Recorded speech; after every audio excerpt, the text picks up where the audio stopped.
Jatend piny William Ruto oyango ni Kenya kod pinje mag Afrika goyo okenge makare keto winjruok madhi bero lwasi mag yudo omenda mag dongruok kowuok e pinje mosego okang' malach mag dongruok.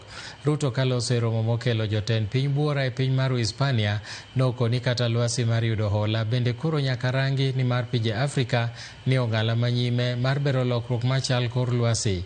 Jatend piny opuoyo ber mar biro kanyakla e kedo kod dhier kod bero ngima oganda ka magi otimore e kinde twak ma itayo kod jatend piny Ufaransa Emmanuel Macron.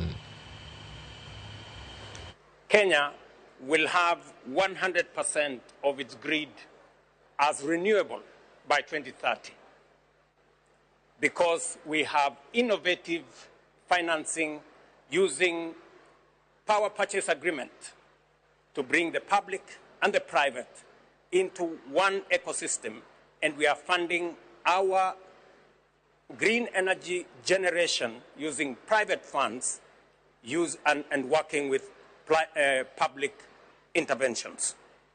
What I'm trying to say here is that this document that we have negotiated, and today we have it as the severe commitment, is a document that is implementable.